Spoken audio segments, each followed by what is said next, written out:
All right. The following podcast was recorded at 12 p.m. on Monday, February 3rd, 2025. All information presented was true and valid up to the time of the recording. Let's get started.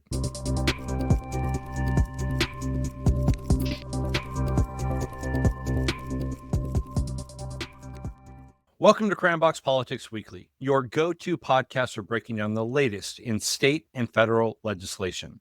I'm Carl, a retired Marine turned political enthusiast, here to help you stay informed and engaged. I'm Avery, Army veteran, your co-host on this journey. Together, we're here to unpack the policies and decisions shaping our lives one bill at a time. Each week, we'll take you inside the halls of power to explore the stories behind the headlines, cutting through the noise to bring you clear, actionable updates. And whether it's a bill that's just been introduced, a vote you need to know about, or legislation that's flying under the radar, we've got you covered. So grab your favorite color from the crayon box, and let's draw some clarity from the chaos.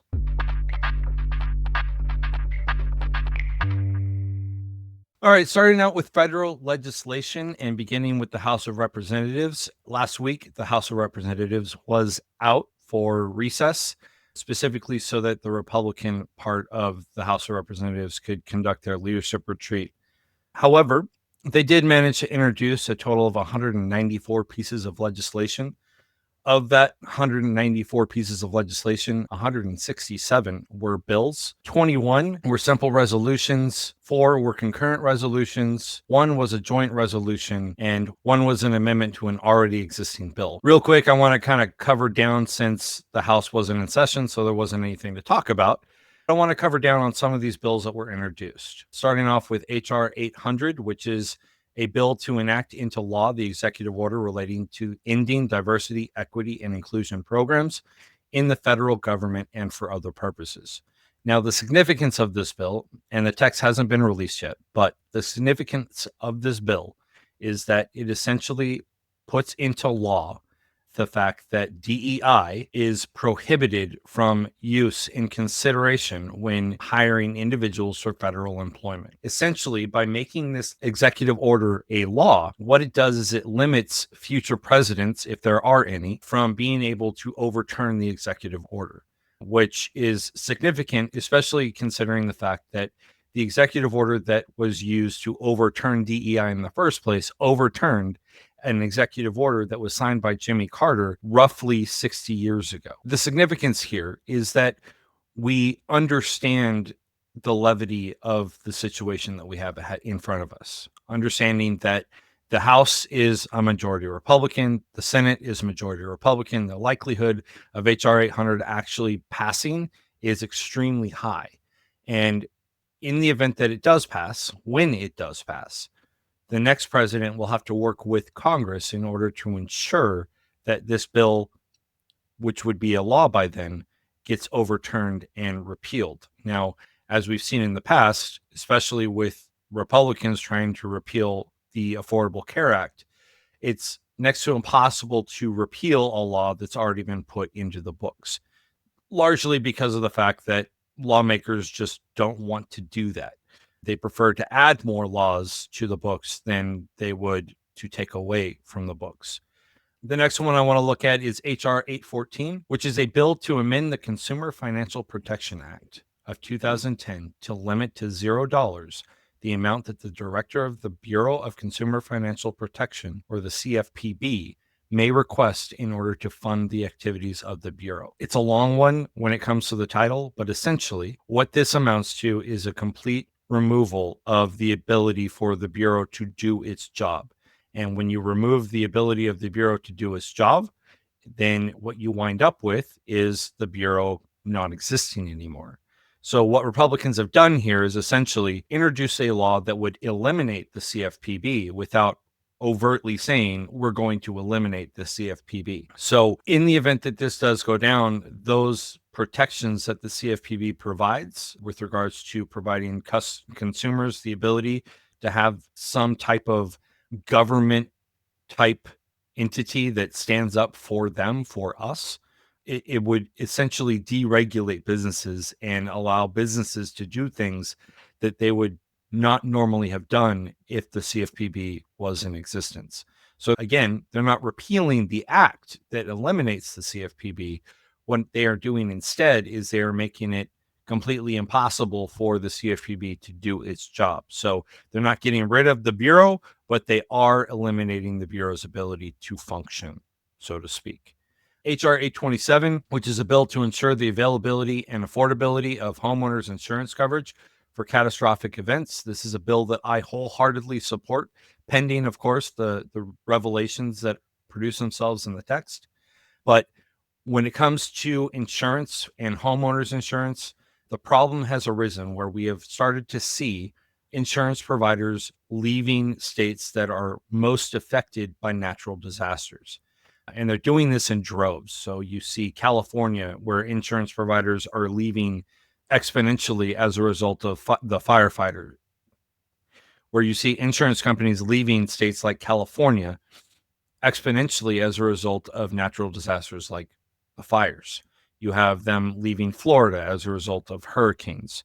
So at the end of the day, pending the text, what this bill would do is require and mandate that insurance providers provide homeowners insurance to these homeowners in these states, regardless of their desire to try to pad their bottom line, which is a positive thing.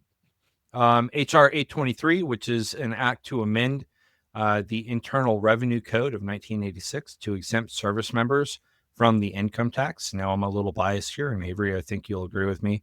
When it comes to service members and paying their income tax, it seems a little odd to me that their income tax then gets turned around and used to pay them. So it makes a lot of sense when it comes to making it so that service members' income is tax-free as far as the federal government goes, just to allow them the ability to put a little bit more in their pockets and not have to worry about paying taxes that would then get turned around to give them money. So it's one of those things that makes sense to me in the long run.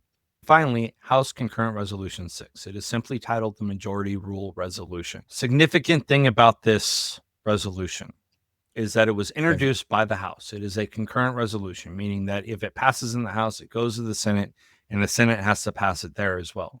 If the Senate passes this resolution, what it would do is essentially amount to the elimination of the filibuster in the Senate. In the House, all you need is a simple majority in order to overturn or end debate in the Senate. If debate is ongoing and you have the filibuster, you need 65 members of that chamber in order to end the debate and end the filibuster and allow for movement into the voting process to pass whatever bill or whatever piece of legislation that it is. Essentially, what Concurrent Resolution 6 does is it eliminates that filibuster rule, and it allows for a simple majority in both the House and the Senate to pass laws. If this passes, we will see the end of the filibuster rule. So, interesting point here is that Democrats are more than likely going to speak out and protest against the elimination of the filibuster when those same Democrats were speaking out in favor of ending the filibuster when they were in power. So, something to watch here. We'll keep an eye on it. Right now, it's just in an introduced phase, but should definitely start to see debate on this start to rise to the top as it goes to the floor of the House. Beyond that, because they were in recess, there were no major votes and there were no committee hearings of note for last week. This week, looking at the legislative calendar, we're looking at having the House consider HR 42, 43, 226, 235, 776, 835, 836, and 837. Those bill titles have still not been produced. They just have the rough description. The text has not been introduced with those bills. So really nothing to talk about. However, of significance, HR 27, which was introduced in the first day of the 119th Congress, is now going to be served a hearing on the House rules on Tuesday of this week, so tomorrow. On Wednesday, you have the House Homeland Security having a hearing on examining the state of America's cyber workforce. The House Committee on Small Business is looking at having a review of the policy with regards to prioritizing small business growth. You have the House Science, Space, and Technology Committee that is having a hearing on the state of U.S. science and technology with the focus on ensuring U.S. global leadership. House Financial Services is having a community banking hearing. Interesting, their title for this hearing is Making Community Banking Great Again. Of course, we have to make sure that we have that great again tied in there. My spicy committee, the House Oversight and Government Reform Committee, is having a hearing on the right sizing of government, which is perfectly timed with those letters that went out from the administration telling federal employees to either resign and get paid through September or risk getting fired. Natural Resources is having a legislative hearing on a slew of different bills. Education and Workforce, again, all of this is on Wednesday, is having a hearing on the state of American education, which is perfectly timed for our central topic when it comes to state legislation, and we'll get into that later. On Thursday, you have Natural Resources again having a hearing on the importance of domestic mining. This hearing is titled Now or Never, with or spelled O-R-E, because somehow our congressmen think that they are brilliant with some of these naming conventions. House Energy and Commerce is having a hearing on combating existing and emerging illicit drug threats. House Judiciary is having a hearing on the California fires and the consequences of overregulation. House Veterans Affairs is looking at having a hearing on VA first, Veterans second, and looking and tying that into the Biden-Harris legacy, which bothers me to no end because instead of actually looking at the problem, we have to blame it on the previous administration. House Financial Services is having a hearing on what's called Operation Choke Point 2.0, specifically the Biden administration's efforts to put crypto in the crosshairs. Now, interestingly and comically enough, it was President Trump in his first term who railed against cryptocurrencies, but is now supportive of cryptocurrencies. Strange to me that this is occurring, but it is what it is. House Ways and Means is having a hearing titled Time's Running Out, prosecuting fraudsters for stealing billions in unemployment benefits from American workers. It'll be interesting to see how that one goes.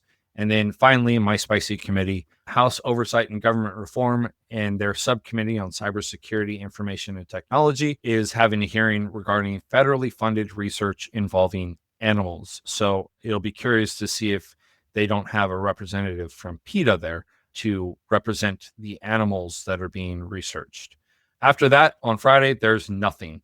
So it looks to be a fairly jam-packed week for the House, as opposed to what last week looked like. So be interesting to see what comes of that. Stick with us, and we'll cover them as they go, and anything that pops out at us, we'll definitely share. Avery, how was your week watching the Senate over there? There were 100 pieces of legislation that did come in. 89 of them were bills. 9 of them were simple resolutions, and 2 of them were joint resolutions.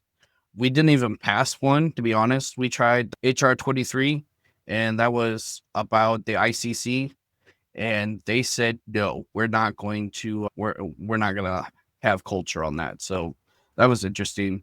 The rest of them, we had confirmation hearings, which have been a little interesting. Some of them did get heated. They also confirmed Sean Duffy for transportation. Burgum was talked about, and his culture went through, and he was confirmed. Same thing with Lee Zeldin. He was for the EPA. They're going to invoke culture for Christopher Wright for the EPA, and like I said, Burgum got it confirmed. They are talking about Douglas for veteran services. They agreed to culture on that one, so I look forward to those votes being this week. We also have Tulsi Gabbard on the hot seat along with RFK Jr. She is getting one GOP voter, or vote, I should say, not voter, but one of them going on her side. She will lose the confirmation, and it'll be definitely in jeopardy. We'll see how that goes. And RFK, his confirmation hearings, they were rocky. I don't think that he'll get confirmed. We'll see. They're The Republicans are pretty set on getting everybody through. So it's your guess is as good as mine at this point. That was pretty much it as far as that's concerned. We do have some more hearings coming up. Again, it's confirmation hearings, and they're gonna keep hammering those until everybody's confirmed. There are some closed door votes going on as we speak. It's Monday. Gabbard is her vote should be coming in any time. So, maybe by the time that we're done needing this, I'll have an update for you. But that's what we got so far. Well, it seems that the Senate is not slowing down and maybe picking up a little bit of pace. Hopefully things will change once they move away from the confirmation hearings. What do you think? We'll see. Like I said, they seems like they're doing a lot. They're doing a lot of talking, but they're not getting a lot of bills passed. So we'll see. Hopefully we'll start getting more bills once everybody's confirmed or not confirmed, whichever. Yeah, it seems to be their priority is those confirmation hearings right now. Which, I mean, I don't blame them. The cabinet should get filled. I think that is definitely a top priority. Yeah. But I think where qualified should be in there. I agree with you 100% on that one. So far, I haven't seen anyone qualified that has been confirmed so far. Yeah. So it's going to be an interesting next 4 years, to say the least, from the executive branch. Moving into state legislation, last week, we focused on education, and it wasn't out of any type of recognition for the National School Choice Week, which occurred last week, but was instead part of our schedule and our plan. It just ironically fell on National School Choice Week, but significantly, a lot of the states, all 50 of the states, do have legislation in that deals with education and deals with providing laws related to education. Now, in the interest of time and for the sake of ensuring that we cover what we can, we're going to focus on Arizona, California, Mississippi, Oklahoma, Oregon, Tennessee, Virginia, and Washington. And we're not going to do that in any type of alphabetical order or any order whatsoever. Arizona SB 1084 is the first bill that we have that we want to look at. And this one deals with adult education. Essentially, what SB 1084 does is it provides funding and allocates money for organizations that provide education for the workforce, specifically with regards to workforce training, high school education, helping individuals with criminal records. It ensures that those same organizations provide childcare for single families who the parent is trying to get a degree or get an education in a specific field so that they can better themselves, and also provides technical training. It allocates $7,000 per student. So hopefully that is a huge boost and ensures that these types of programs are free for those adults. I personally agree with this plan, mainly so that we can ensure that we are allowing for adults to gain the training that they need to migrate from certain things like jobs that are going out with regards to the technology that's forcing them out, or industries that are no longer relevant, and then allowing them to cross train into a field that provides them with the ability to move into a different field.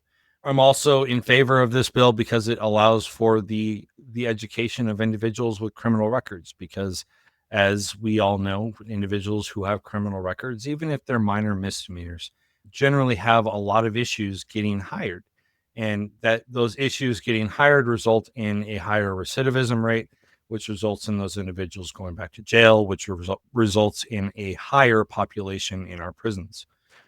So providing them with the ability to cross educate and get the ability to learn new skills, new trades, and get themselves into a decently paying job ensures that the recidivism rate decreases, and we don't have individuals continuously going back to prison as a result of their inability to get a decently or fair paying job. In addition to that, my mom started out when I was a young tyke as a waitress at a casino in Reno. And I'll be honest with you, she worked her butt off.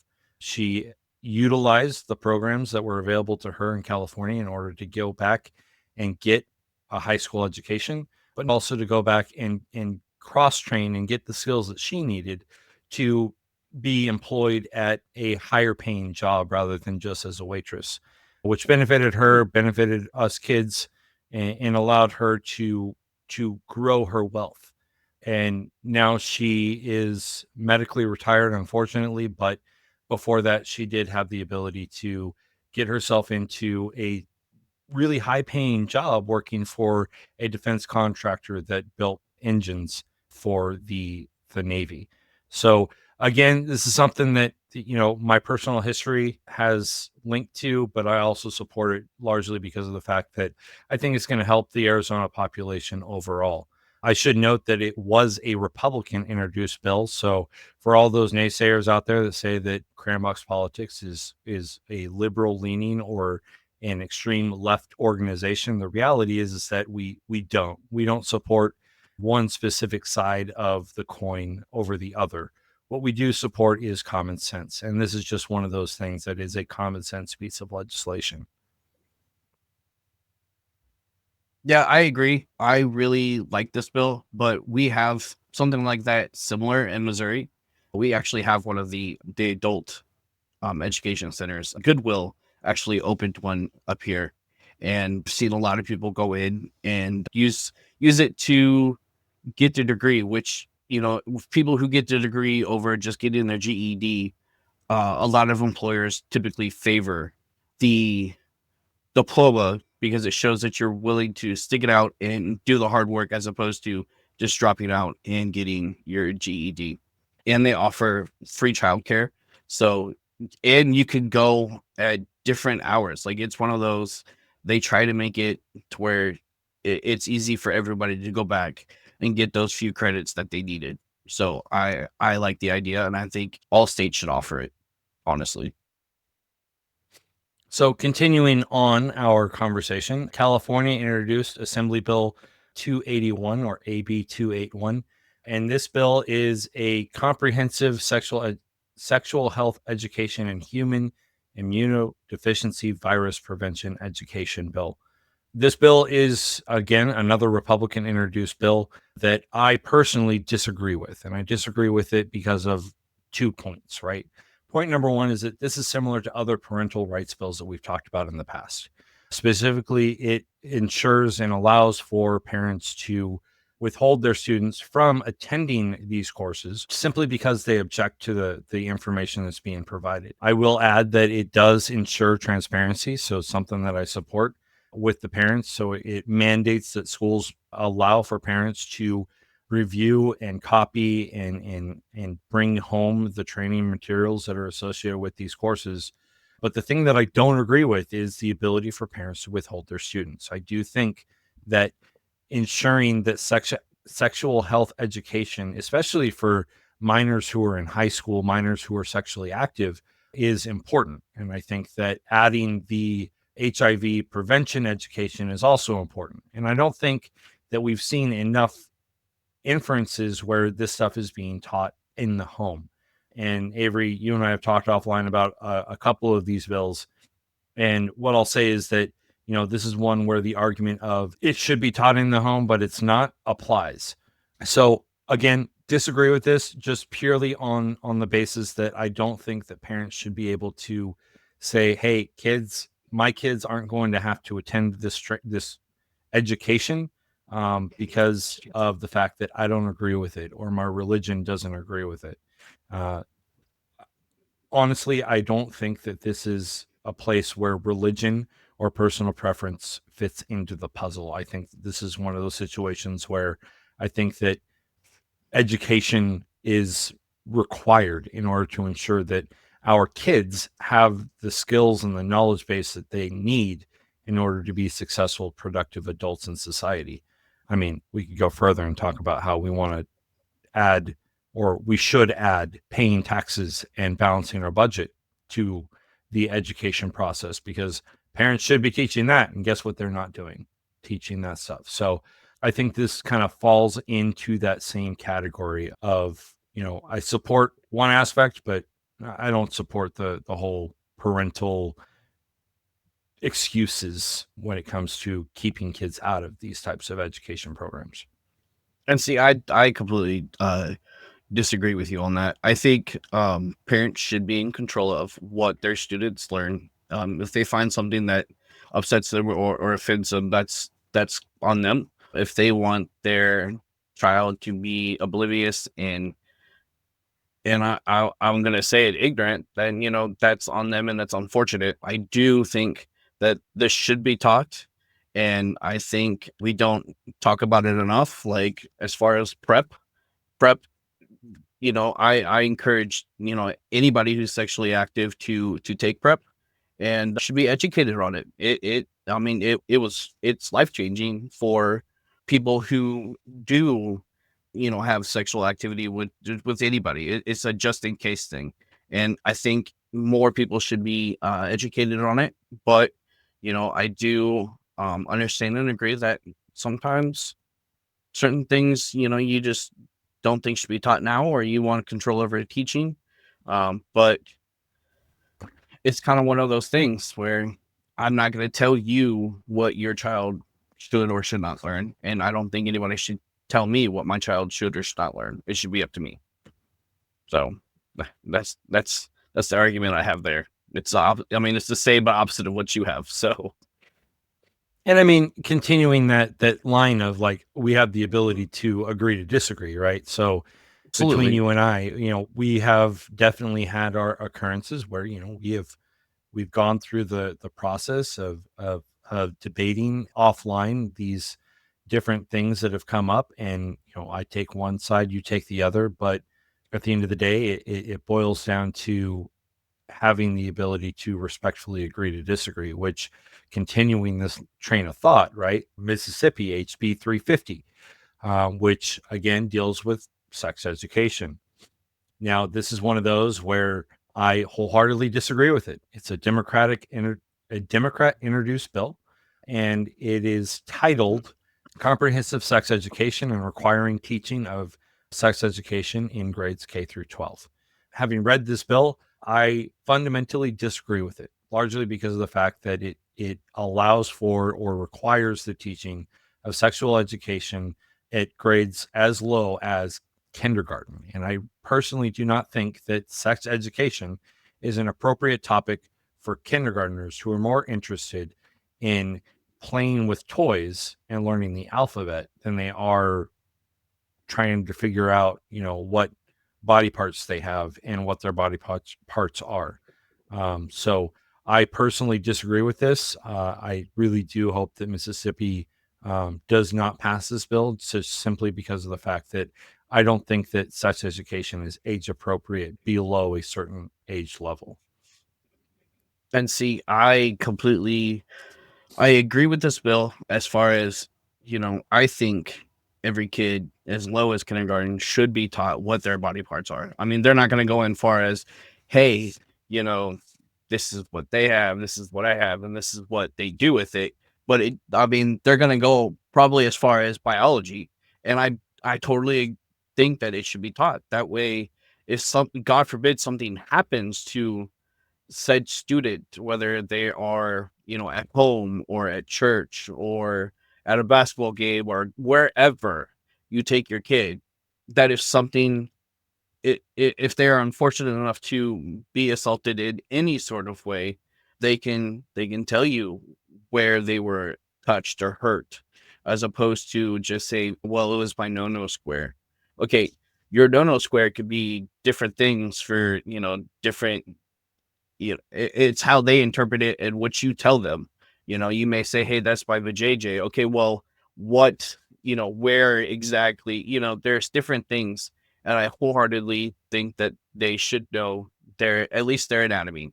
I don't think we should go deep dive into it at kindergarten, but, and I think sex ed, it's getting important that we teach sex ed regardless, because younger and younger girls are starting their periods and unfortunately becoming pregnant at a younger age. I'm not saying that this would stop it, but this would at least maybe give them ideas as opposed, to how we can stop getting pregnant, what birth control is, what a condom is, for at least God's sakes. or what an STD is. And unfortunately, it's getting that young. And I don't think that abstinence is what we should be teaching, because it doesn't work. They're going to do it. And the more that you beat around the bush and going, no, this is what we do, the more they're going to be like, no, I want to do this. With that being said, I think that it should be universal. Uh, if you're going to teach sex ed for a heterosexual, you should do the same for homosexuals, or trans people, or I know that we're being erased, but there should still be sex ed for that as well. And if you do not agree with it, or agree with what that lesson is going to cover, let's say you want your kid to know about STDs and stuff, but you don't want them to know about the LGBT part. Hey, guess what? Sign your piece of paper. Don't sit in there. So, I mean, that kind of opens up with the next bill that we discussed that's coming through. Oklahoma SB 954, which is education prohibiting certain exclusions, denials, and discrimination. And it's for when it's listed a state of emergency, and it's Republican introduced as well. Yeah. So the important thing to note here is that the state of emergency aspect is Oklahoma's way of ensuring that once this bill gets passed and is signed into law, it goes into immediate effect. So the thing here that I'm looking at is I wholeheartedly disagree with this bill. And I disagree with this bill because of several things, right? And I'm going to say this first and foremost, it aligns to Executive Order 14151, which deals with the elimination of DEI in the federal government, and also 14191, which deals with the elimination of DEI discussions and DEI topics in the education process of our children. Now, it hasn't been introduced. It has only been pre-filed. It'll be introduced, or is expected to be introduced today. But here's what I say here, right? I think that prohibiting these exclusions, denials, and discrimination, and having read the text, the problem with this bill is that the intent behind the bill is to eliminate discrimination that is perceived when it comes to DEI programs. But when we are looking at this bill, it is a one-size-fits-all program, or law, in that it applies across the board. So what it means is that if you have an African American student body organization, that organization is no longer valid because of the fact that you now have to allow for individuals who are not African American to be able to join that group. And what I'll say is that, growing up and when I was in high school, it was I kind of fell on the other side of this. So I didn't necessarily align to the liberal side of things. And I focused more on what the argumentation was coming from the right. And, we looked at, as a student, I looked at, why isn't there a white student body organization? And the response was, well, white students don't need a white student body organization. And that would be aligned with like the KKK. As I grew older and as I developed my understanding of things, what I've come to understand is that, as a white individual, I don't need a student body organization, right? So like if I were to go back to college, and when I go back to college, I don't expect to find a white student body organization, because the fact that white people are very well represented. But when it comes to individuals who are of minority organizations, those individuals are not as well represented. And so to have the ability to find one another and link up with one another, it's important and crucial. As a member of the LGBT community, I actively seek out those groups where I can link up and share in my experiences with other LGBT individuals. So in the military, where we had LGBT organizations, Avery, you and I worked with an organization prior to the ending of Don't Ask, Don't Tell, that was called Outserve. Mm-hmm. And that organization was critical to allowing for LGBT members of the military to actually come together and unify and kind of have that spot where they felt safe talking to one another and being themselves. Kind Same of thing the applies. sorry, it was kind of like the Underground Railroad for the LGBT community in the military. Yeah, absolutely. I mean, hell, myself and another individual who supports this organization, and he's got a lot of years of experience on me, but he and I both we kind of work together to run part of the organization that worked up in DC. And, we would put together these socials and we would have weekly social hours where we would all get together and we would all talk and we would go bowling and we would do all these things, right? And at the end of the day, it wasn't sexual. It wasn't like a dating app, although but at the end of the day, it was a way for us to bond. And so when it comes to these types of laws that go in and prohibit those exclusions, prohibit denials, prohibit what they perceive as discrimination, what they're actually doing is they're eradicating that ability for people who are of a minority, underrepresented organization, a repressed organization, not organization, but a repressed community to actually come together and have the ability to feel like they're part of something and that they're not alone. And so this law eliminates that capability. And the executive orders 14151 and 14191 have the same impact, the same negative impact on those underrepresented communities. And what they fail to realize, or what they do realize and hope, and I hate to say it, I really hate to say that, is that they'll just go away, or it'll fix things, or they'll correct what they deem as what's wrong with kids or what's wrong with people. And we're gonna see conversion camps come back up in power, and they're disgusting and they shouldn't happen. I also We're gonna see, I fucking hate saying this shit, but we're gonna see suicides rise again, like again. And these kids, they feel alone, and they should not feel alone, and all they want is to find a friend. And growing up, and being a kid, that's all you want is a friend. And we both know that kids aren't nice to each other. And if someone's different, they're going to be bullied, they're going to be attacked, and you're going to see suicide rates rise. We've talked about this before. Again, I'm the Debbie Downer. I'm always going to be I'm the realistic one. I know how this goes, and unfortunately, what's going to happen.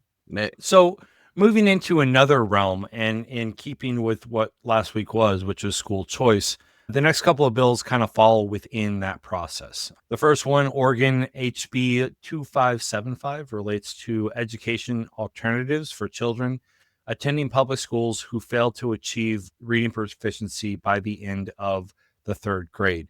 Introduced by a Republican, I wholeheartedly agree with this because what I think this does and what I feel this does is it allows for parents to hold their schools accountable, essentially saying, listen, like, you aren't teaching my kid. You are not teaching my kid effectively. And so as a result, I'm going to take my kid out of your education program and I'm going to move them somewhere where I feel that my kid will benefit. And that's essentially what this does. It gives parents the ability to say at the third grade, if my kid can't read a book, then I'm going to move my kid out of your school. And it provides funding to allow parents to do this. Parents have the ability to choose, right? And they have three options. Okay. Option number one is they get to take 80% of the district's per student funding and move that into private school tuition. And option two is they get to take 10% of the district's per student funding and apply it towards private tutoring until the reading proficiency is achieved. And then the third option is to not take any funding and transfer their child to another school within the district, and to include charter schools if there's space available, right?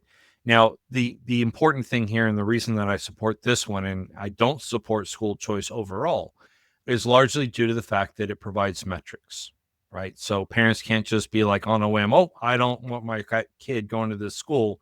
Therefore, I want money from the government to move my kid to another school. What this does is it actually provides a Flesch Kincaid reading level that is expected for children at the third grade level.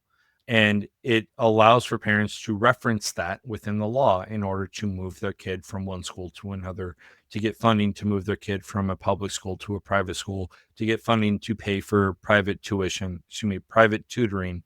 And so, long story short, I think this is a great way to model parental choice and to model parental rights, because essentially what it does is it places parents in charge of the funding. It places the schools at the the whim of the parents, and not the whim in the sense of like, oh well, you don't teach my religion. It's more at the whim of my expectation as a parent is that you're going to teach my child a certain way, and that expectation aligns with the law. Therefore, hey school, guess what, you're not meeting my metric, I'm moving my kid. We have historically utilized the blanket approach when it comes to school funding. We've said, hey, we're going to have these kids take annual tests, and we're going to require teachers to teach kids to a specific type of program, to a specific test. We're going to teach them what to think and not how to think, so that when they take these tests, they score higher. That way the school gets more money. If they don't score higher, then the school gets less money. What this is doing is it's flipping that around, and we're saying the expectation is that kids have the ability to be proficient at X, right? And this specific topic is reading, right? And so the expectation is that our kids are going to be proficient at reading. Therefore, if my kid isn't proficient at reading, I, as the parent, have the option to take my kid out of your school along with the money that you receive from my kid, and I'm going to move that kid with the funding to another program. So rather than the blanket approach, we're taking the individualized approach. And I think that what you'll see if this bill gets passed is that this bill is going to be much more capable at ensuring that we're holding schools accountable for teaching our kids not just what to think, but also how to think. Now, I also agree with this bill. And if I was in Oregon, it would we weren't homeschooling, it would greatly affect my family and my child. She's gonna be 13 this year, and she is only reading at a first to second grade reading level. She does have she's on the spectrum, and so we kept fighting with the school district here, and they just would not help us in any way. And for a while, they didn't even consider her educationally autistic because she was social and she does have a large vocabulary, but she cannot read the large vocabulary. And so this would definitely help out. We're like, you can't send her somewhere. Well, she's too off high up in here to where we're just teaching these kids how to brush their teeth and how to stand in line, and so she would fit there. Okay, well there has to be a middle ground somewhere. You can't just throw her to the wind, and that's what they were doing. And so I wholeheartedly believe in parent choice. I believe in using these funds to send your kid to a private school or a charter school. Like we have a private school up here, and it's an independent learning center, and it would have been fantastic because they model every education plan for that child individually, and it would have greatly helped her. Instead, they just wanted to sit her, let's say, I'll use from a year ago, sixth grade. They were just going to sit her in sixth grade, but they promised that they would teach her at her level, or they would word things so it was at her level. She's just sitting there looking lost. And the teachers are like, she really doesn't belong here. And I remember going through one IEP meeting, and one of the teachers was like, "No, she doesn't belong here." And then the next IEP meeting, they went to another teacher instead. so that argument was now not there, which was bullshit. So yeah, no, I am glad to see that these bills are coming. I mean, not that it's really going to matter, because we both know that they're going to abolish the education system, or that's what their plan is. So it'll be interesting to see how that goes and plays into these. Right. Yeah. 100%. Which rolls us, and you speak of abolishing the education institution, and so that kind of rolls us into the next couple of parental choice laws, starting first with Tennessee, and then Virginia, and then finally Washington, I believe. Tennessee's SB 6001, which is titled the Education Freedom Act of 2025. Essentially, what this does is it creates a scholarship program that provides school choice option for Tennessee students. It starts with 20,000 scholarships in 2025 and then increases over the process. It ensures that half of the initial scholarships are reserved for low income families, which is under 300% of the free and reduced lunch threshold, and students with disabilities. And then that scholarship amount equals the state's base education funding per student. Looks like you've got a friend there, Avery. Yeah, she's trying to come up. There she is. She kept poking. He is adamant. She just will not stop. It's because you're on TV. It's TV time. Yeah. So essentially, what this does is it creates a way for parents to have the ability to pay for their kids to go to other avenues of education. That includes homeschool, that includes private school, that includes charter schools, gives them the ability to move them in and allows them to travel to different schools if the parent wants them to go to that one school, vice another. Now, I firmly disagree with this process, and I'll explain why. The reason that I am so anti-school choice is because of the fact that when it comes to school choice, we have a tendency, or the right has had a tendency, to apply this to ensure that we are sending kids to private schools that are getting funding from taxpayers to allow their kids to go to religious institutions, right? And we have seen the rise of these institutions in other countries, like the madrasas in Pakistan, that wound up developing and creating what we know as Al Qaeda, right? And the Taliban. And so at the end of the day, what I see happening here is that same process, right? We are allowing the rise of these religious institutions that are taxpayer funded, government subsidized institutions that are going to indoctrinate our children. And we're going to get into the indoctrination piece later when we talk about executive orders. But they're going to indoctrinate our children into a religious line of thinking that will allow for the development of an entire generation of kids that are going to make decisions based off of religiosity instead of critical thinking. We're going to raise a bunch of kids that are going to identify their morals with the teachings that are presented by their pastor, who is completely overruling the actual teachings within the Bible in order to ensure that these kids come up with an alt-right mindset. And so at the end of the day, what we're doing is we are overcorrecting.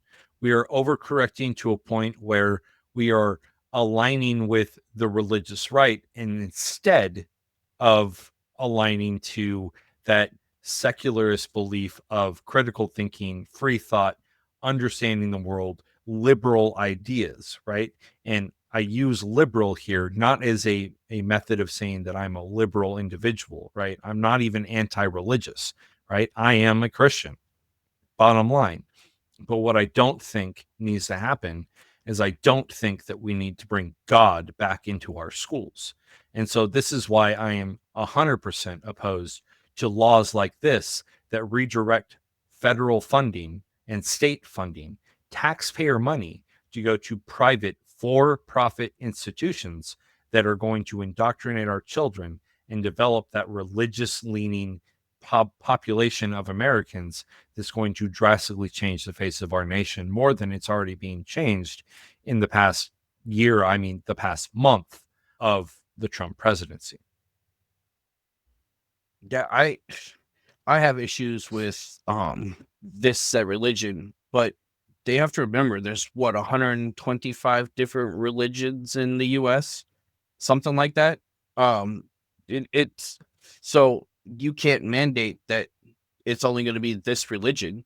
I mean, if you're going to teach the religion, the Christian religion, you also better be able to teach the Satanist religion. Not that I am for or against either one of those.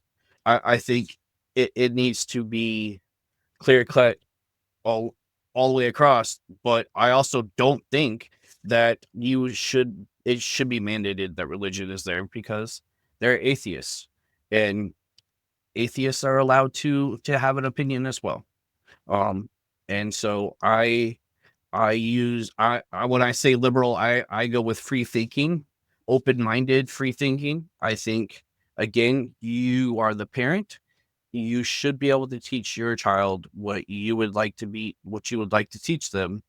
And wise, especially even in school, like there's supposed to be separation of church and state, and that's that's all I'm gonna say about that. That's where I stand.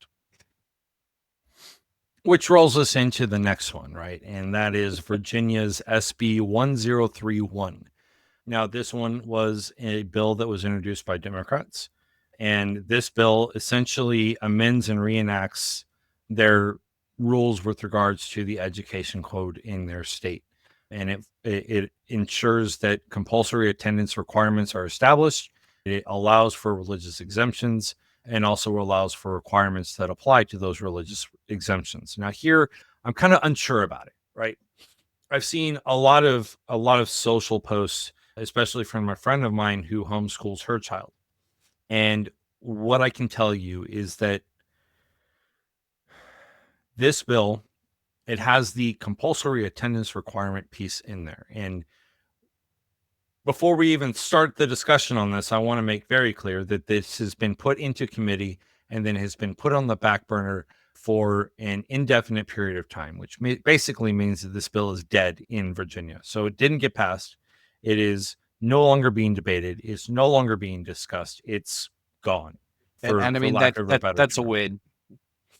Well, again, I'm not sure about this, right? Because for me, the way I see it is that the compulsory attendance requirements, and like when you actually read the bill, it doesn't require that kids attend school. It does allow for homeschooling. It does allow for certain things to be done, like homeschooling or religious private schools. It allows for these things. The only thing this bill really does is sets metrics by which by which the state requires students be taught, right? So you can't just be like, yeah, guess what? I am going to teach my kid about math today. And the way that I'm going to teach my kid about math is by having a cooking class, right? Like, uh, get it, understood, but that's not teaching the kid about math. That's teaching the kid home ec. Don't you have, measurements? You teach fractions. I mean, I've taught my kid that way because it was hands on, and she could kind of learn fractions. So there's that. It's a 2-for-1 special, okay? Valid, valid. Okay, so let's look at something else, right? I'm not going to be able to teach my kid history by reading the Bible, right? Absolutely not.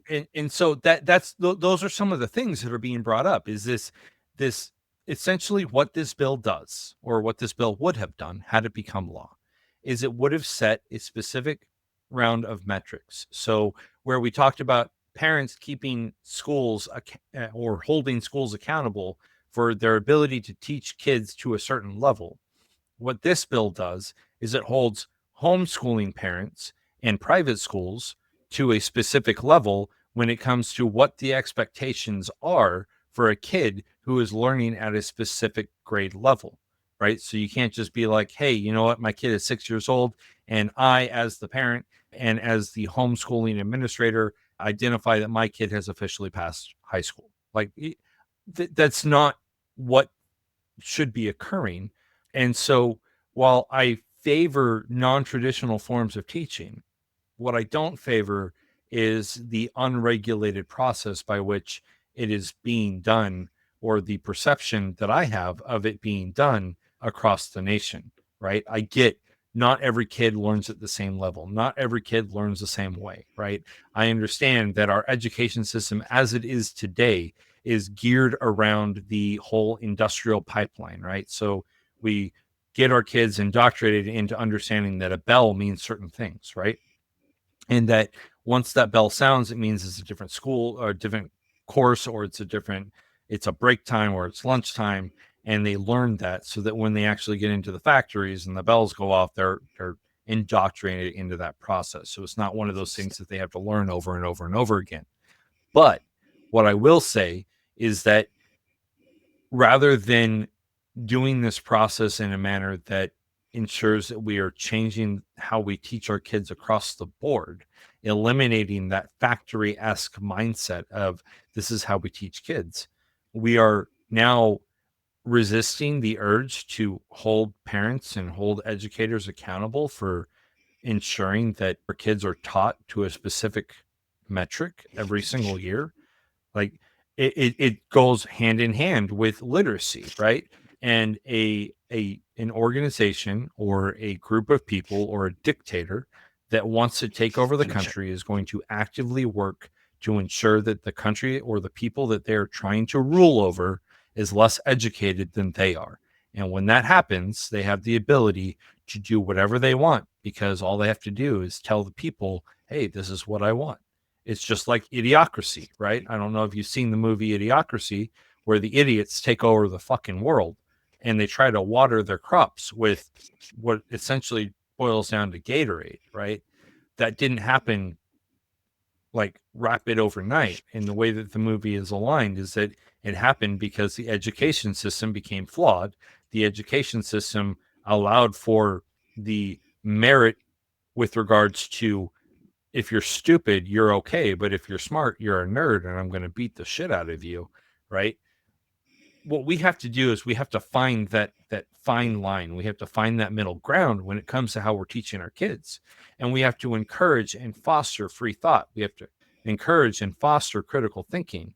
And we have to encourage and foster these metrics by which we are getting our kids to the point where they are able to be functioning parts of our society, period. So I think it was a major defeat in my book when it comes to ensuring that we're regulating these home schools and these private schools and ensuring that our kids are being taught properly. Now, while I did agree with the Tennessee bill, I disagree with this one. I don't think, well, especially, again, this goes personal with my child, with the compulsory attendance requirements. My kid misses a lot of school between therapies and doctor's appointments, and there are a lot of them to where we have a social worker, a medical social worker, and she helps, us with all our attendance of things, because we got like 6 different doctors we have to see. So we missed a lot of school, and she was dinged for that because she would miss a lot of school, up to like over 2 months of school if you put all the things together. She can't help that. I can't help that. There's nothing I can do for that.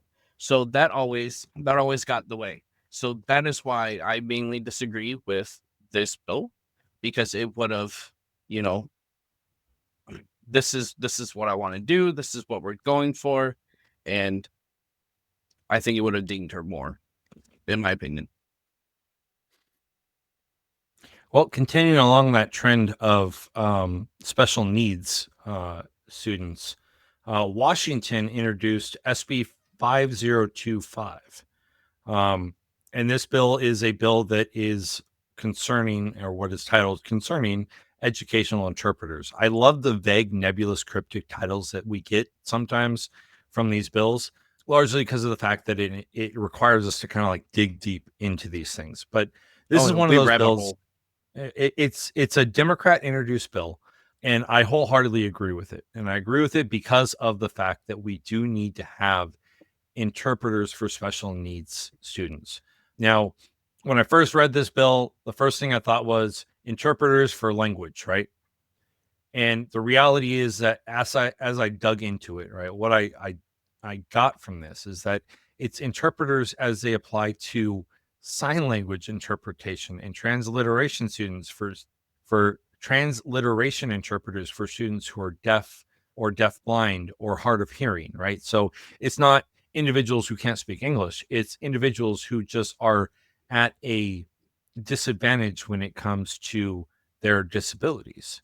And it creates standards, it creates certifications. So rather than just be able to go in and be like, yeah, I took a 5-minute course on ASL and I can be an interpreter. Now, what it's No. saying is that you have to get a certification, right? There's a limited certification and there's a full certification. The limited certification is valid for up to 5 years and it has a limited performance standard. So whatever the state sets as their performance standard or whatever the district sets as the performance standard, that is a certification. Then there's the full certification, right? And this one is valid for a period determined by the Professional Educator Standards Board of the state. So it could be a lifetime certificate, or it could be a 20-year certificate, or it could just be one of those certificates that you get and you just have to refresh and demonstrate your capability and your capacity to be this interpreter and your skill set every so many years.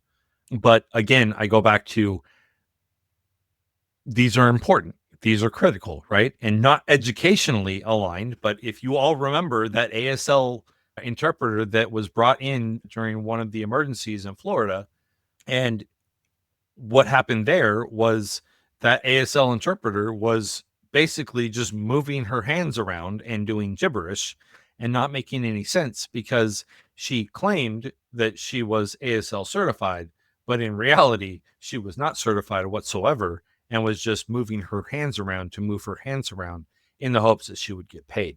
And so I think that having these certifications is extremely critical to ensure that our special needs kids get the type of of education that they need to get in order to also be productive members of society. And we've talked online. I completely agree with this. There should be standards, and I know when I did my limited amount of that I did do, I had friends, and that was their degree. They were going for ASL, um, or they were interpreting for a different language. All of those things are important, and you should be held to the highest standard. And I don't know if you've seen some of the ones who like do ASL at concerts and especially rap concerts, but holy crap, they're amazing, they're impressive, and it helps everybody be able to enjoy the same things everybody else does and be able to live their lives. And so I definitely agree with it 100%. Well, I'm glad we could end on a piece that we both agree on because Right? we're going to be able to carry that into executive Oh my god. actions.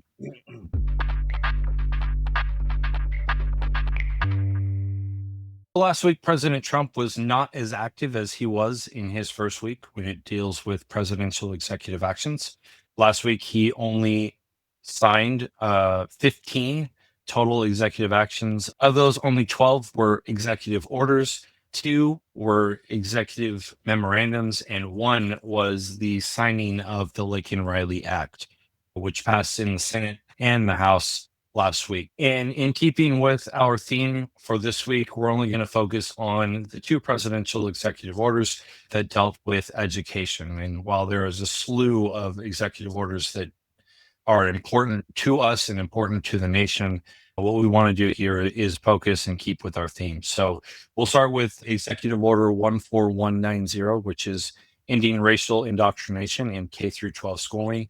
And then we'll finish it up with Executive Order 14191, which is expanding educational freedom and opportunity for families.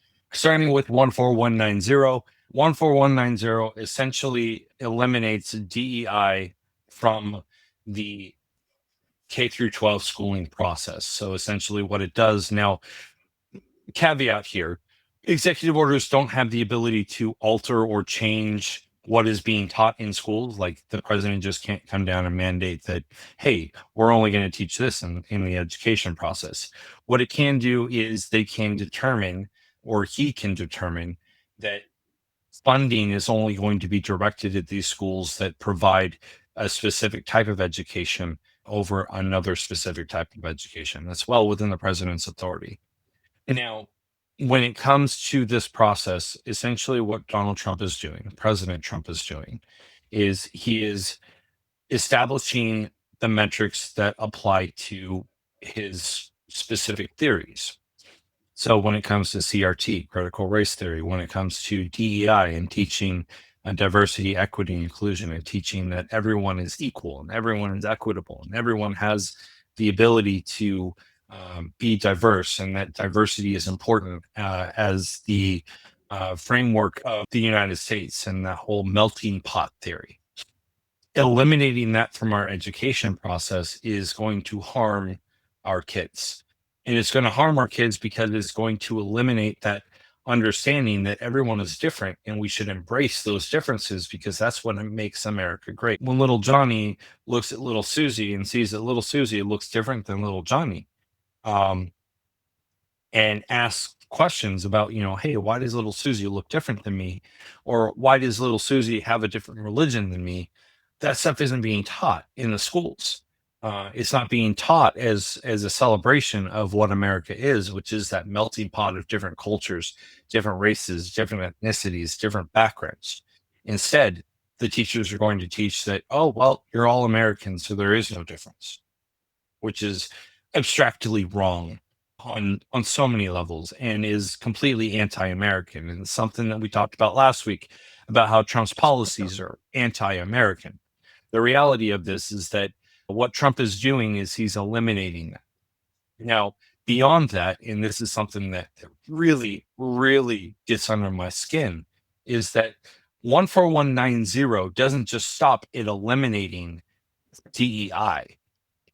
14190 goes even further in that it promotes the teaching of the findings under the very racial and the very prejudiced 1776 Commission, which completely wipes any type of teaching with regards to how African Americans have had an influence on the construction and the development of our country, how minority races have been part of the greatness of America and the greatness of our history. It eliminates that history altogether.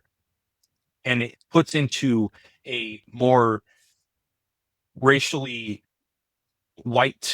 it whitewashes American history.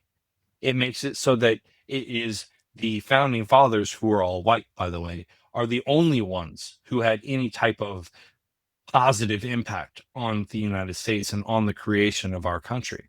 It whitewashes the fact that our country started out with a very negative hue.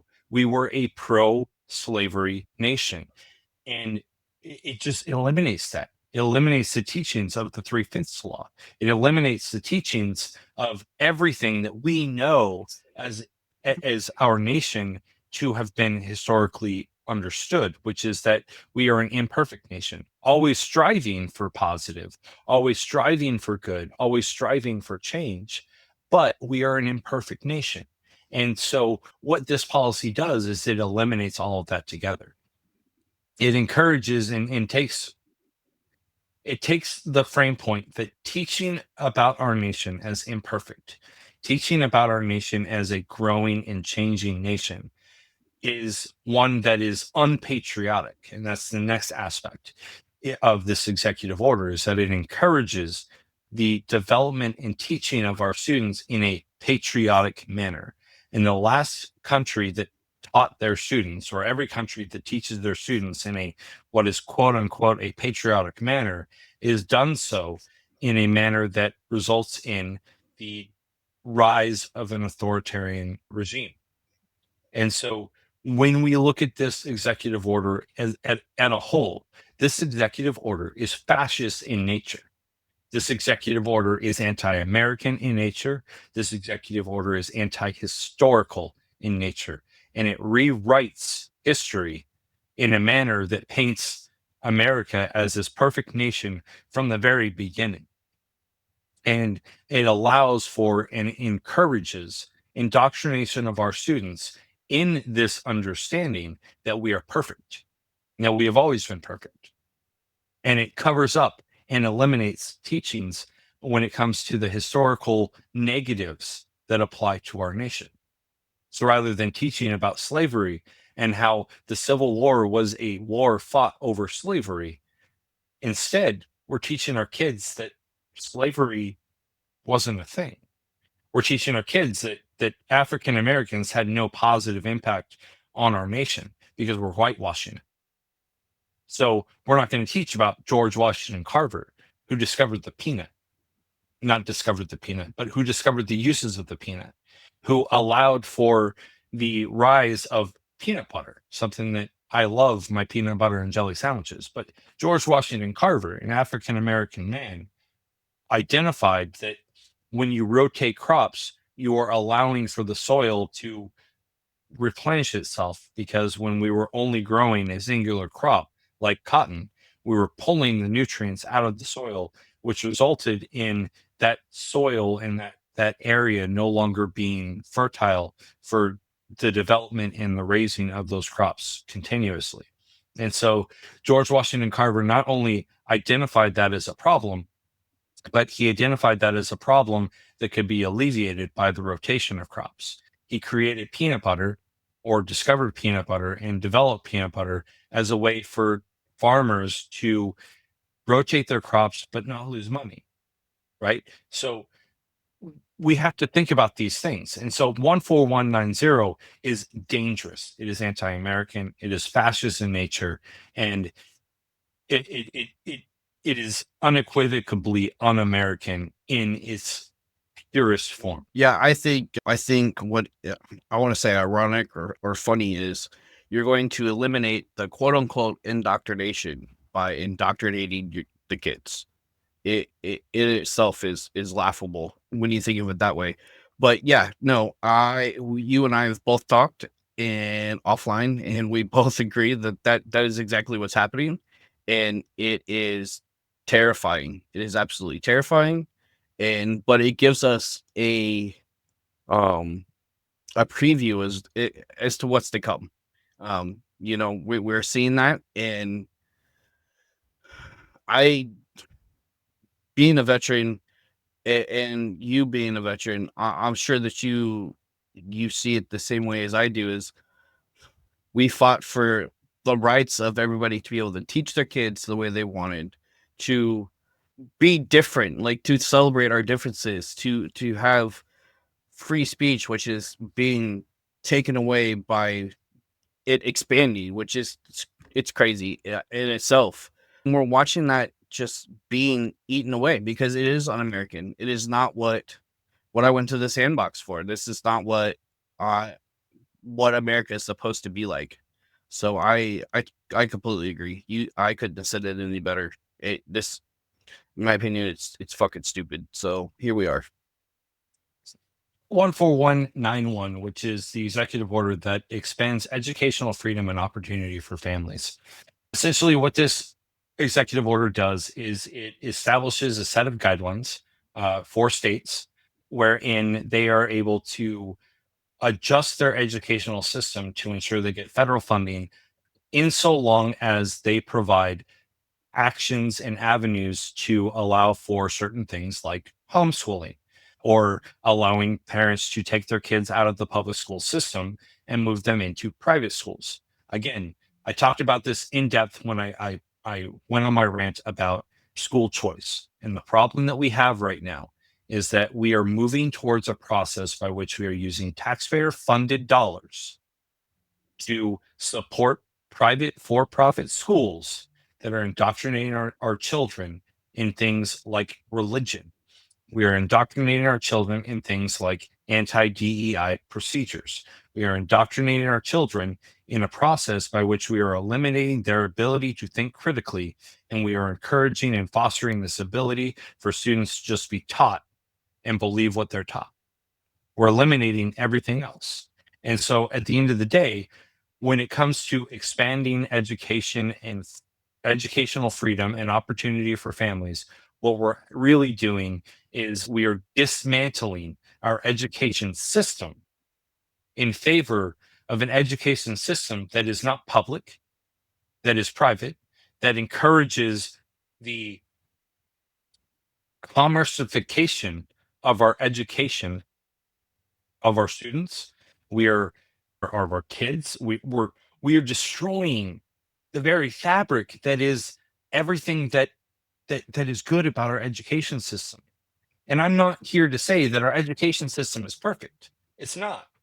Again, I talked about this at length in the previous segments of this very show. And what I'll say is that, you know, we have to fix it, but we don't just tear it down just because we don't like it. What we do is we evaluate the pieces that work and we foster those pieces that work and we get rid of the things that aren't working. But to continuously do this thing where we're taking money away from our public education system and we're funneling it to private schools, what we're doing is we are dismantling our entire education system. You know, our education system, the public school system, came to rise because initially there was this idea that parents would send their kids to school, and when crop time came and they had to harvest, parents would take their kids out of schools. We'd have child labor laws because kids were getting sent instead of going to school, kids were going to work because they had to support their families. We have all of these things that went into effect in order to ensure that we had a progressive and developed and fundamentally capable and intelligent uh, community here in the United States. And we're destroying that every step of the way. Not because it just hasn't worked, but because one person or one group of people, the religious right, doesn't like it, has a problem with it, disagrees with it. Donald Trump has no problem dismantling the education system, not because he sent his kids through public school, but because he's rich and he can do it. And he can afford to send his kids to private school, which he does. Donald Trump has no problem dismantling the public education system, not because he has this idea of this grandiose process by which he can fix it and reform it, but simply because it's broken, so you might as well get rid of it. Shadow President Elon Musk is the same fucking way. He doesn't care. He doesn't care about the minorities that are going to be underserved. He doesn't care about the fact that minority groups and the poor families around the world. He doesn't care about the fact that the poor families around this country are going to be unable to send their kids to private schools because despite the fact that we're creating scholarship funds, it doesn't mean jack and shit for the poor, underserved families of this country. It doesn't mean anything.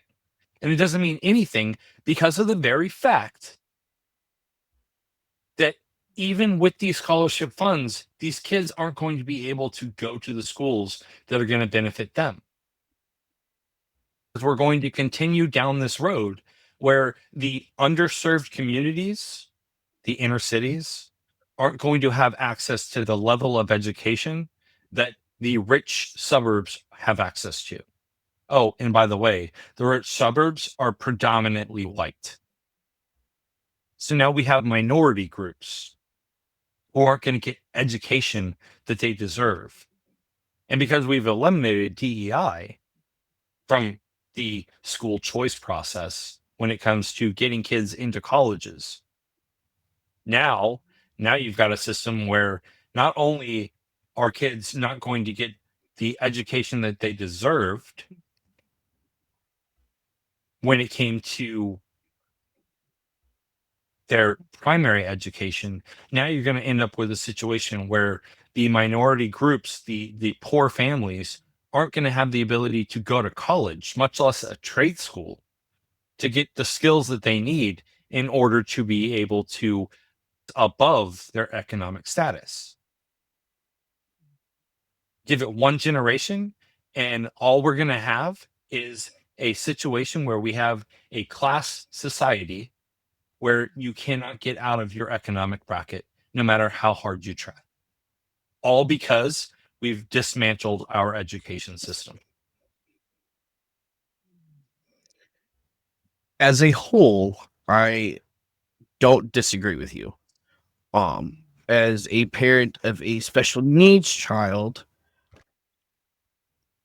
it would have been fantastic if the school system had used some of the funds, which I think the school system doesn't get enough funds. I'll leave it at that. I'll say that they need more funding, not to take away funding. However, I will say that as a special needs parent, it would have been nice if they could have used some funding to help kids like my daughter. That they're instead of leaving them to fend for themselves, or just say, well, all you can do with them is teach them life skills, and hopefully they learn how to read, and I'm sorry for you, they fall in the gray area, the cracks. If I could have sent her to one of the independent schools that would have tailored her education to her, that would have been fabulous. But I do agree with you that we shouldn't just allow kids to go off to this school because it's better for them, not because there's an educational reason why they should go there. Again, however, I also believe that it's hard for me, because I believe that you should have the power to decide what your kid is learning. I do. But as far as dismantling the whole education system, I completely agree with you. There should be an educational system, not just here you go, kind of like, and I'll touch on how Missouri and how their homeschooling is I all I gotta prove is that I'm homeschooling my kid. That's hey, that's a phone call of, hey, I'm homeschooling my kid. And that's it. Unfortunately, it leads to more child abuse cases. It leads to there's a whole rabbit hole we could go down there. So as a whole, I think that as far as dismantling the education system, it's bullshit. Every child should be educated. And I foresee a lot of kids not being educated with this. But as far as having the choice to educate your child, I think that parents should have. It kind of goes up with the whole, hey, we should sign here if I don't agree with what they're going to learn. But as a whole, we should be able to teach the kids. That's, if that makes sense. That's where I'm at as far as Yeah, that goes.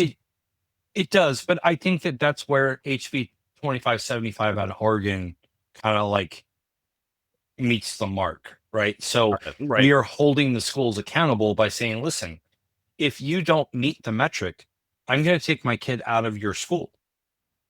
But I can't just take my kid out of your school for the shits and giggles, right? Right. Like I can't just be like, yeah, well, I want my kid to go to a religious school, so the federal government's going to give me the money in order to allow me to send my kid to a for-profit private school that's going to teach them about the Bible, right?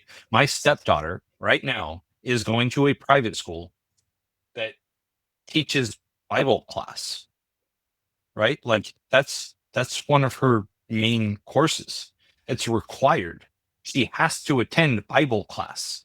Why the fuck are we teaching kids about the Bible in a school that is subsidized by the government? I'm sorry, but no, absolutely not. I mean, you got it in Oklahoma. Remember, they are required to teach, and not just out of any Bible. It has to be the Trump Bible, which he, Again, made $2.3 billion on. And I see where you're coming from.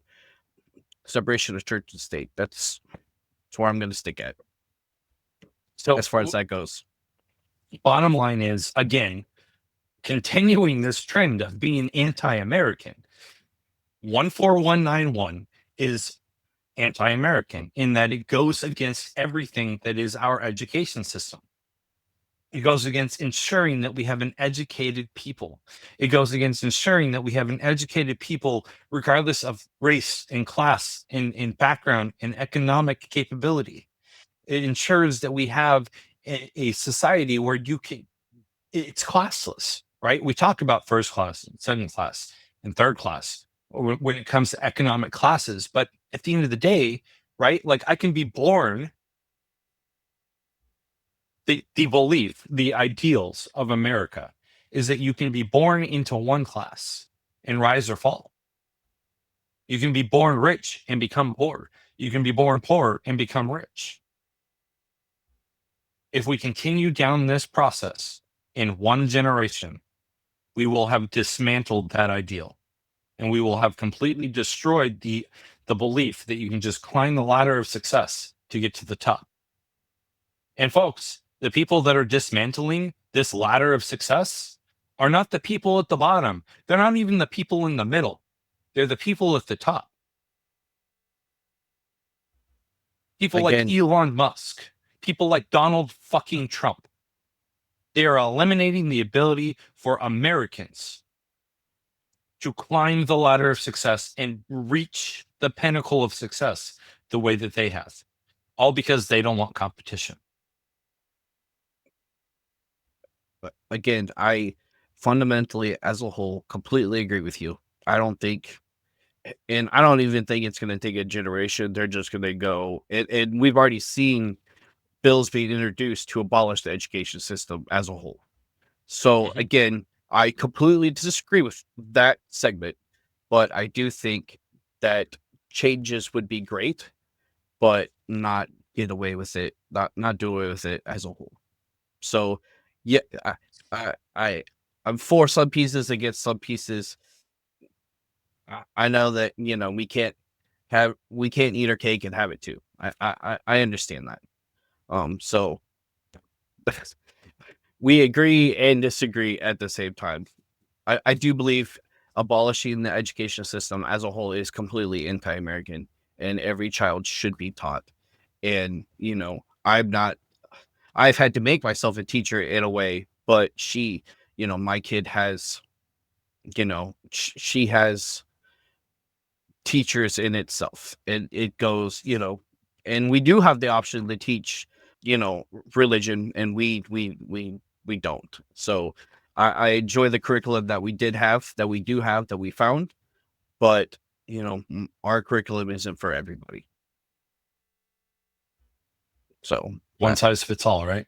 right, yes, and it. I mean, it isn't, and this is what it wants to do, but put it up that it's not what it's happening. So I mean, again, agree and disagree.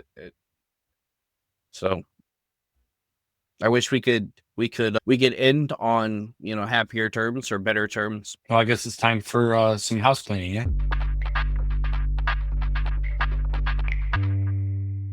Well, folks, that's all we've got for today. We've covered a lot of ground, and we hope you picked up on some useful info about what's happening in politics right now. But before we go, a couple news things that we wanted to cover. The first thing that we want to cover is the tragic aviation mishaps that we had last week. First, the incident in DC where a UH-60 crashed into an airliner, and the second was the aviation mishap where An air ambulance fell. an air ambulance crashed into the middle of a busy road in Pennsylvania.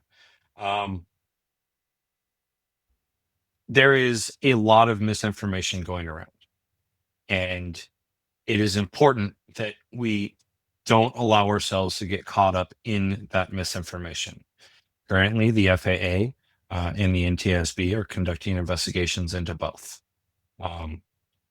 While our good president has blamed DEI, there is zero proof or evidence that any of the pilots or the air traffic controllers in both incidents were DEI hires, as he likes to proclaim.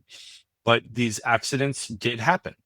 And unfortunately, accidents do happen. So while these are tragic events, I Avery, and I don't know about you, but I would encourage everyone to steer clear of pushing any type of conspiracy theories or unfounded findings by experts who are sitting in their armchairs at home and saying, oh, well, this happened because of this. Or I'm a former pilot of a UA 60, and I can tell you that this couldn't have happened like this. The reality is, things happen, accidents happen. And so it's just a matter of waiting and seeing what the investigation proves out so that we can go ahead and ensure that the right information and the right solutions are provided to ensure that these tragedies never happen again. I completely agree. I think, though, that the investigations might take a little longer, seeing as how, the heads of, the FFA were fired.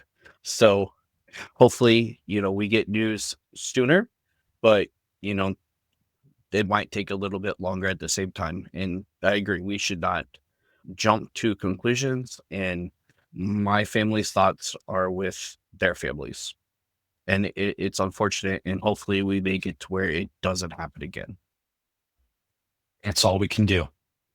In addition to that, Donald Trump did push out new tariffs against Canada and Mexico on Saturday.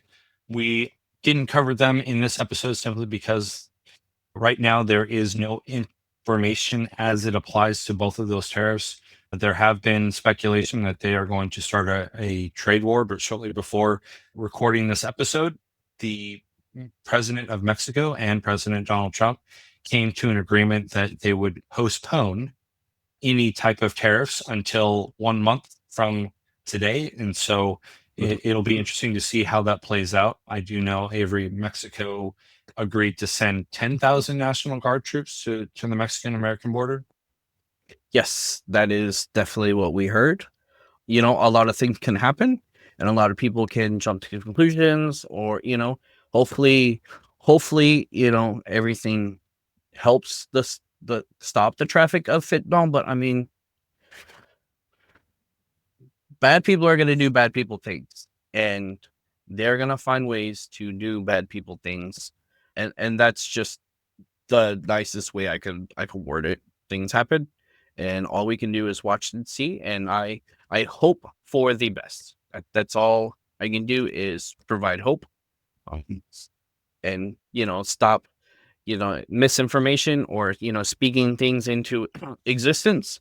So that's all I could do. And then finally, as you may have noticed, the publication of this podcast came out a bit late, and that we are recording on Monday rather than publishing on Sunday. We're trying out a new publication timeline so that we can make sure that we get everything, all those last minute pieces covered from Friday and Saturday. The Senate did meet on Saturday. So we just wanted to make sure that we covered all of that. So testing this out, seeing how it works. We may go back to the old way, but for now, this is how we're looking at continuing the publication. So stay tuned with us and bear with us as we adjust timelines in order to make sure that we get you the most timely and accurate information as possible throughout the week. And it helps us control burnout because a lot of things are happening and we are having to do a lot of news in a short amount of time or a large amount of time. So that's all we can do is breathe and take a little bit of a breather in time with the family. Yep, definitely. And then next week, we will be looking at gun laws around the 50 United States. So stay tuned with that, looking at it, seeing how the Second Amendment is being supported or degraded, depending on the state. So keep an open mind and stay tuned for that and tune in with us when we look at that. But I think that's it for the week. We will see you next week. Thank you so much for hanging out with us today. Politics can be pretty wild sometimes, but we'll be back next week to help make sense of it all. We really appreciate you taking the time out of your day to listen to us ramble. And folks, we are a small grassroots organization and we're bootstrapping it as it is right now. So we could always use any donation, no matter how big or small. So if you've got a few dollars to spare, please visit cranboxpolitics.com/buy me a crayon. Every donation, no matter how small or how big, helps keep us on the air. And if you're enjoying the show, there are a few other ways that you can help us out. First, you can hit that subscribe button wherever you get your podcasts. It's totally free. Second, you take a minute to list a review. It will help other people find our show. I want to add a third in there. You can find us on TikTok. You could search us under Crayon Box Politics. We got some videos up. Hopefully you'll enjoy them. And, even just telling a friend about us makes a huge difference. We're building this community one listener at a time, and we couldn't do it without you. We just absolutely could not. And that's it for this episode. I'm Carl. I'm Avery. And remember, folks, stay informed, Stay engaged, and always color outside the political lines.